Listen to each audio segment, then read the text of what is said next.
Assalamualaikum warahmatullahi wabarakatuh. Perkenalkan, kami dari kelompok 5 ingin menjelaskan penjadwalan prosesor. Pertama-tama yang saya hormati Bapak dosen Bapak Ibnu Sani Wijaya Eskom MSI.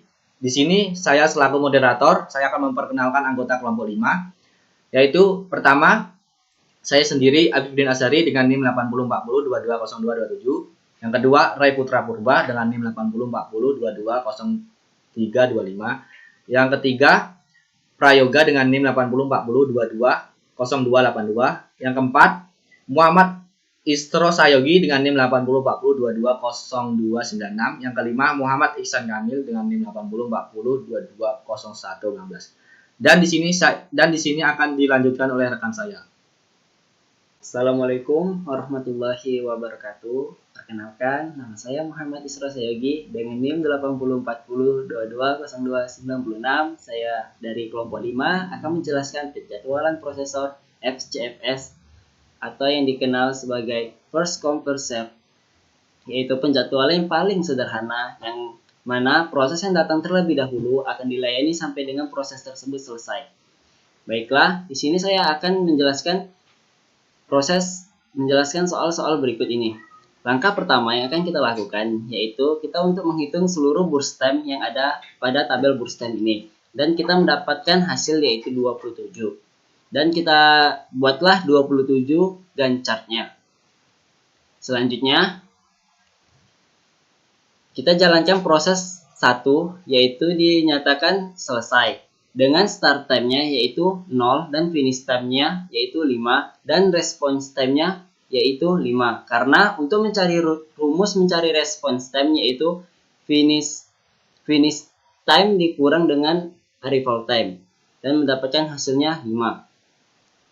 Selanjutnya proses 2 datang pada 1 milisecond dengan jumlah burst time-nya. Dalam proses P2 pun dinyatakan selesai. Proses P2 start time-nya di 5 dan finish time-nya di 8 dan memiliki response time yaitu 7. Selanjutnya proses 6 datang pada 1 milisecond dengan sejumlah burst time-nya. Maka proses P6 dinyatakan juga selesai dengan start time-nya yaitu 8 dan finish time-nya yaitu 14 dan memiliki response time yaitu 13. Selanjutnya proses 5 dinyatakan datang pada 2 milisecond dengan sejumlah burst time-nya. Dinyatakan pun selesai juga. Dengan waktu start time-nya yaitu 14 dan finish time-nya 20 dan memiliki response time 18. Berikutnya proses P4 datang pada 3 milisecond dengan sejumlah burst time-nya. Proses P4 pun dinyatakan selesai dan memiliki start time yaitu di 20 dan finish time-nya di 21 dan mendapatkan response time-nya 18. Kemudian proses 3 datang pada waktu 4 milisecond dengan sejumlah burst time-nya dan proses 3 pun dinyatakan selesai yaitu memiliki start time-nya di 21 dan finish time-nya di 25 dan response time-nya yaitu 21. Terakhir, kita jalankan proses 7 yang datang pada 5 milisecond dengan sejumlah burst time-nya dan proses P7 pun dinyatakan selesai. Proses P7 datang start time pada 21 dan finish time-nya di 27 dan memiliki response time-nya 22. Maka selanjutnya kita akan mencari average waiting time dan turnaround time-nya, yaitu dengan menambahkan seluruh response time-nya, yaitu 5 ditambah 7 ditambah 13 ditambah 18 ditambah 18 ditambah 21 dan ditambah 22 mendapatkan hasil 104. Untuk mencari turnaround time-nya, kita bagi dengan jumlah banyak proses tersebut. Hasil dari TR ini yaitu 104 dibagi dengan 7 buah proses mendapatkan hasil 14,85. Baiklah, penjelasan FCFS sampai saat ini. Baiklah, saya akan melanjutkan operasi penjadwalan prosesor yaitu PSJF. PSJF yaitu penjadwalan preemptive shortest job first adalah penjadwalan dengan prioritas dengan preemsi.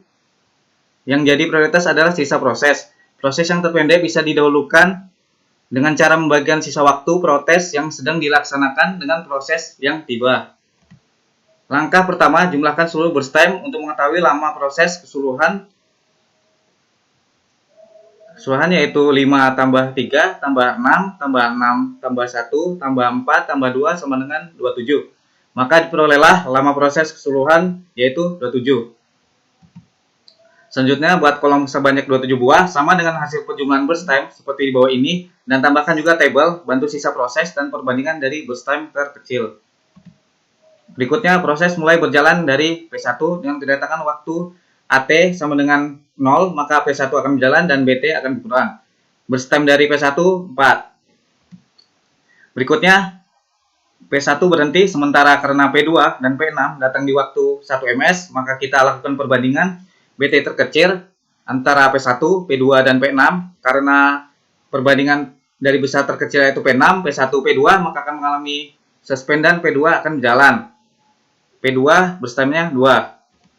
Berikutnya karena P2 pada waktu 2 ms, maka lakukan perbandingan BT terkecil antara P2 dan P5. Karena P2 lebih kecil dari P5, maka P2 akan berjalan. P2 burst time-nya 1. Berikutnya karena P2 datang di waktu 3 ms, maka lakukan perbandingan BT terkecil antara P2, P4, yaitu P2 lebih kecil dari P4, dikarenakan AT dari P2 lebih kecil daripada P4 dan kedua BT proses tersebut sama, maka yang dijalankan adalah P2 dan proses P2 dinyatakan selesai. P2 burst time-nya 0. Maka dapatlah ST pada P2 sama dengan 1 dan FT-nya adalah 4 karena prosesnya berhenti di 4 ms. Berikutnya RT pada P2 yaitu 3 karena rumus RT sama dengan FT dikurang AT, 4 dikurang 1 sama dengan 3.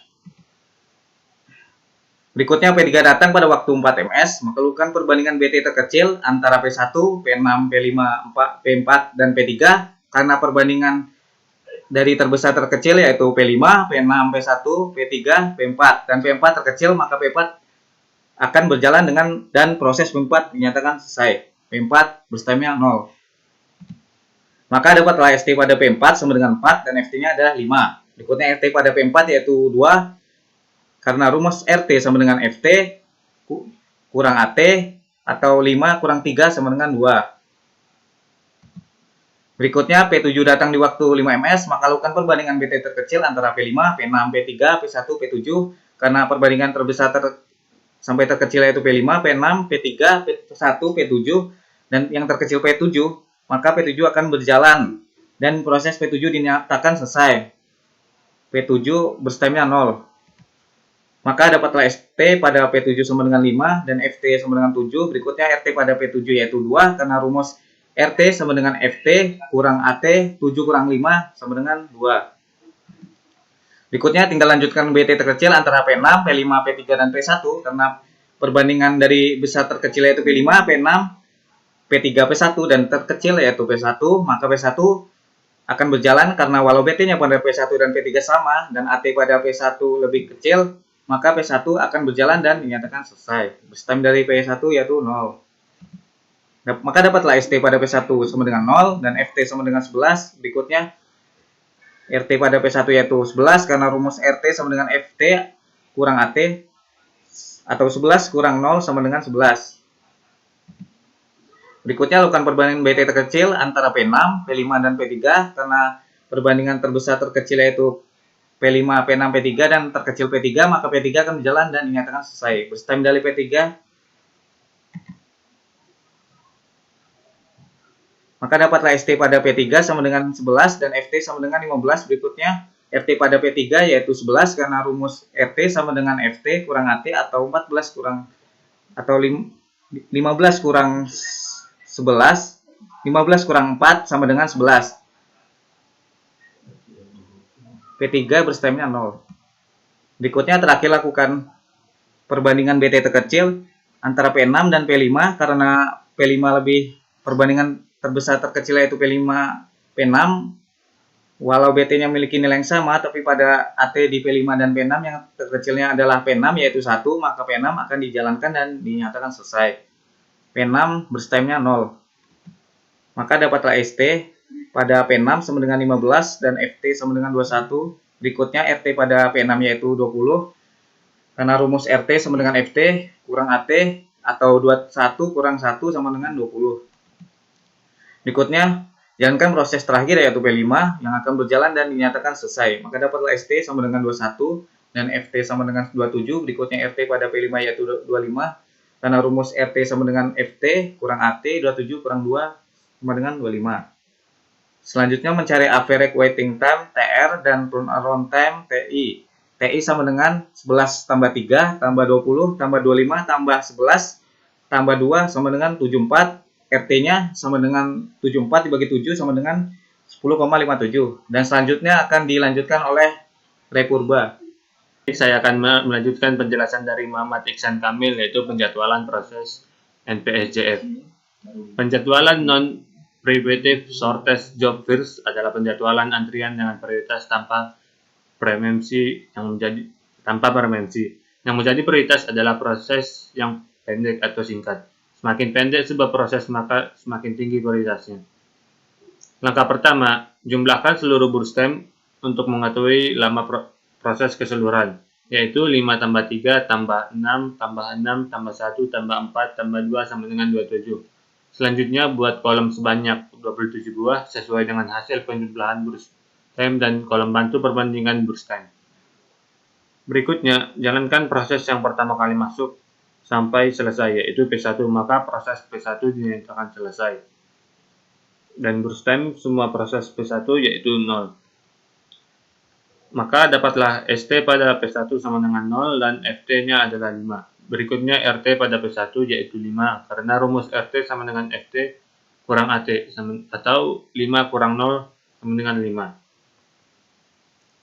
Kemudian, karena P1 jalan 5 ms, maka melakukan perbandingan beta terkecil pada semua proses antara P1, P2, P6, P5, P4, P3, dan P7. Karena P4 lebih kecil dari P7 dan lebih kecil dari P2 dan P3, P6 dan P5, maka proses P4 dinyatakan selesai dan burstem proses P4 sama adalah 0. Maka dapatlah ST pada P4 sama dengan 5 dan FT-nya adalah 6.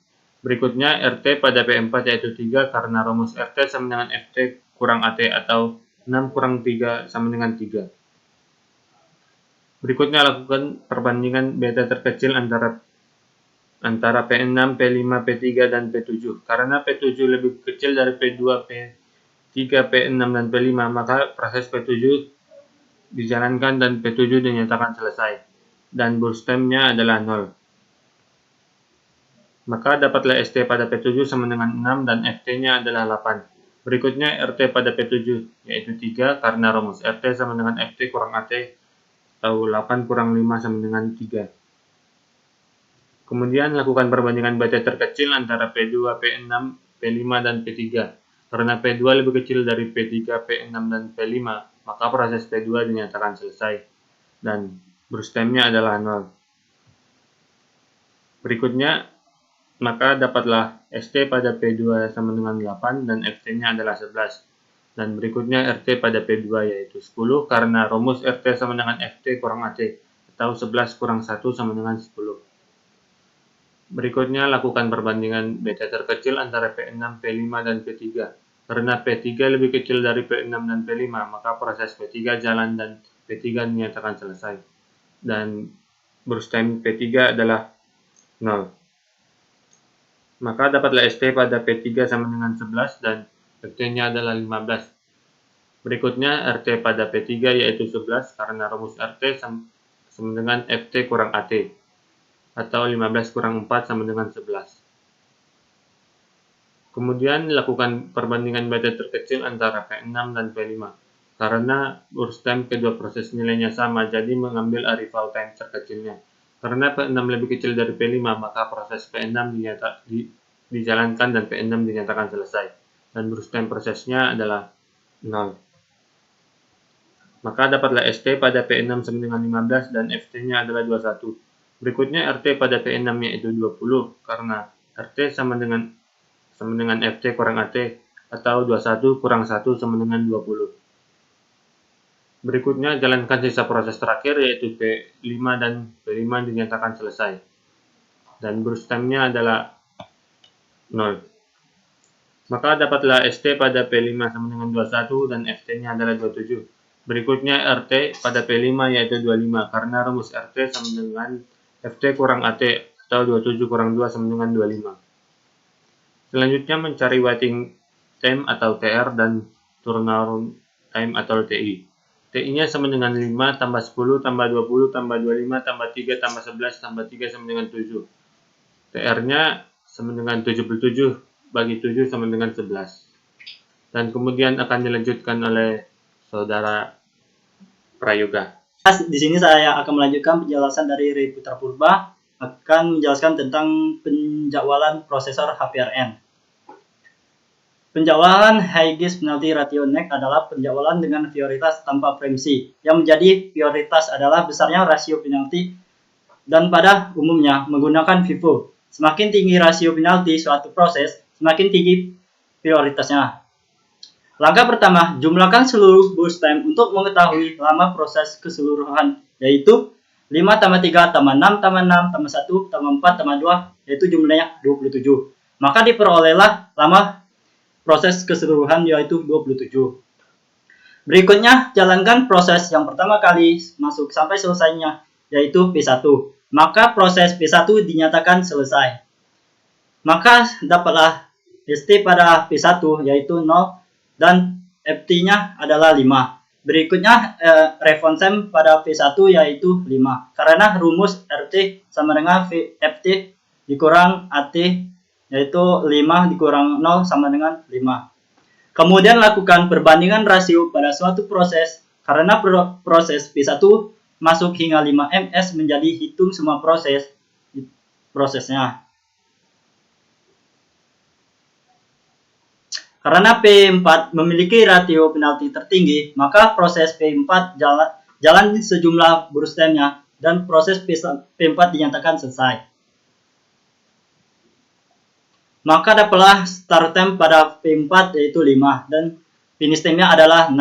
Berikutnya response time pada P4 yaitu 3 karena rumus response time sama dengan finish time dikurang 5 dikurang 3 sama dengan 5 dikurang 3 sama dengan 3. Berikutnya lakukan perbandingan rasio penalti lagi antara proses P2, P6, P5, P3 dan P6, P7. Karena P2 memiliki rasio penalti tertinggi, maka proses P2 jalan sejumlah burst time-nya adalah dan proses P2 dinyatakan selesai. Maka dapatlah start time pada P2 yaitu 6 dan finish time-nya adalah 9. Berikutnya response time pada P2 yaitu 8. Karena rumus response time sama dengan finish time dikurang arrival time. 9 dikurang 1 yaitu sama dengan 8. Berikutnya lakukan perbandingan rasio penalti lagi antara proses P6, P5, P3 dan P7. Karena P7 memiliki rasio penalti tertinggi, maka proses P7 jalan sejumlah burst time-nya dan proses P7 dinyatakan selesai. Berikutnya lakukan perbandingan rasio penalti lagi antara proses P6, P5 dan P3. Karena P3 memiliki rasio penalti tertinggi, maka proses P3 jalan sejumlah burst time-nya dan proses P3 dinyatakan selesai. Maka dapatlah start time pada P3 sama dengan 11 dan finish time-nya adalah 15. Berikutnya response time pada P3 yaitu 11 karena rumus response time sama dengan finish time dikurang arrival time sama dengan 11. Karena rumus P6 memiliki rasio penalti tertinggi, maka proses P6 jalan sejumlah burst time-nya dan proses P6 dinyatakan selesai. Maka dapatlah start time pada P6 yaitu 15 dan finish time-nya adalah 21. Berikutnya response time pada P6 yaitu 20. Karena rumus response time sama dengan finish time dikurang arrival time yaitu 21 dikurang 1 sama dengan 20. Jalankan proses terakhir yaitu P5 sampai selesai dan proses 5 dinyatakan selesai.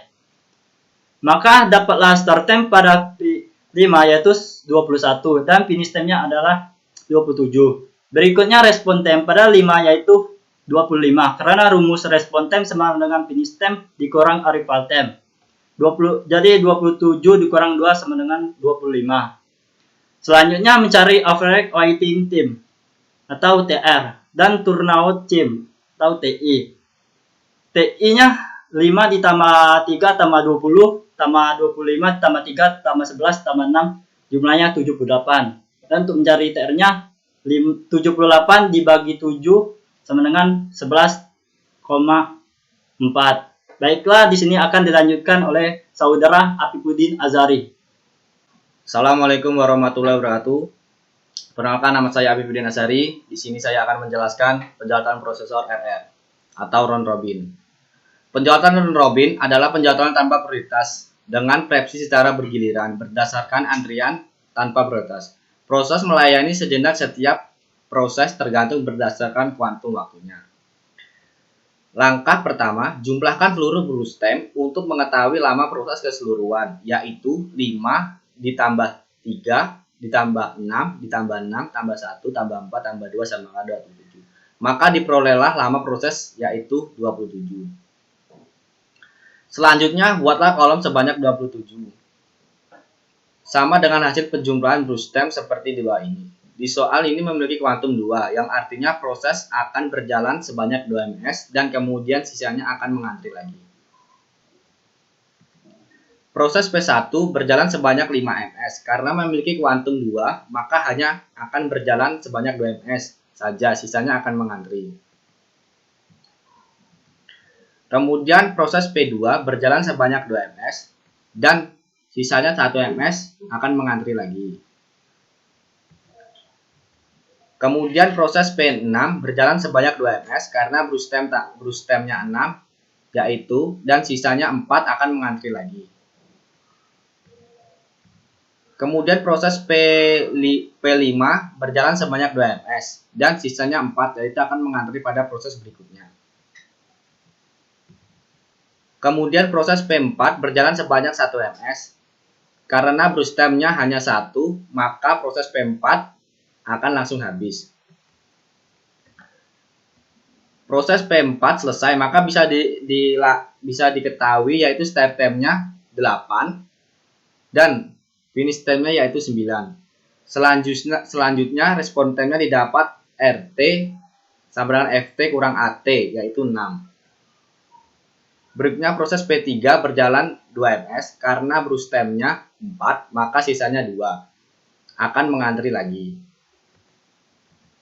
Kemudian P7 berjalan sebanyak 2 ms dan karena P7 brustemnya 2, maka dia akan berjalan langsung habis. Proses P7 selesai dan bisa langsung diketahui yaitu start time-nya 11 dan finish time-nya yaitu 13. Selanjutnya respon time didapat RT sama dengan FT kurang AT yaitu 8. Kemudian kembali lagi, pertama proses P1 berjalan 2 ms. Tadi sisanya 3 ms, kita berjalan lagi 2 ms, maka sisanya 1 akan mengantri lagi. Kemudian P2. P2 tadi sisanya tinggal 1. Jadi sekarang jalan langsung habis, selesai. Dan didapat P2 yaitu start time-nya 2 dan finish time-nya didapat 16. Selanjutnya respon time-nya didapat dari rumus RT sama dengan FT kurang AT yaitu 15. Berikutnya proses P6. Proses P6 berjalan sebanyak 2 ms. Karena tadi sisanya 4 ms dan berjalan 2 ms, maka sisanya dia akan mengantri lagi. Berikutnya proses P5 berjalan lagi 2 ms. Dan sebelumnya sisanya 4 ms dan berjalan 2 ms, maka sekarang tinggal 2 ms dan akan mengantri lagi untuk proses berikutnya. Berikutnya adalah proses P3. Dan karena sisanya sebelumnya adalah 2 ms dan sebelumnya sebanyak 2 ms, maka proses P3 selesai. Proses P3 selesai, maka bisa langsung diketahui yaitu start time-nya yaitu 9 dan finish time-nya yaitu 22. Selanjutnya respon time yang didapat dari rumus RT sama dengan FT dikurang AT yaitu 18. Kemudian proses P1 berjalan lagi 1 ms karena tadi sisanya 1, dia berjalan lagi 1 dan langsung selesai. proses 1 selesai, maka bisa langsung diketahui yaitu start time-nya 0 karena dimulai dari awal, dan finish time-nya yaitu 23. Selanjutnya respon time-nya didapat dari rumus RT sama dengan FT kurang AT yaitu 23. Kemudian proses P6 berjalan lagi sebanyak 2 ms. Karena tadi proses P6 tinggal 2 ms, dia akan berjalan langsung habis. Proses P6 selesai, bisa langsung diketahui start time-nya yaitu 4 dan finish time-nya yaitu 25. Selanjutnya respon time-nya didapat dari rumus RT sama dengan FT kurang AT yaitu 24. Berikutnya proses yang terakhir yaitu P5. P5 tadi sisanya tinggal 2 ms, dia akan berjalan 2 ms, yaitu didapatkan start time-nya 6 dan di finish time-nya yaitu 27 dan respon time-nya yaitu 25. Selanjutnya mencari average waiting time atau TR dan drawing time atau TI, yaitu kita mencari TR itu kita jumlahkan semua respon time-nya yaitu 23 ditambah 15 tambah 24 tambah 25 tambah 6 tambah 18 tambah 8 yaitu sama dengan 119. Dapatlah TI. Untuk mencari TR itu jumlah tadi 119 dibagi dengan banyaknya proses. Banyaknya proses itu ada 7. Jadi 119 dibagi 7 yaitu 17.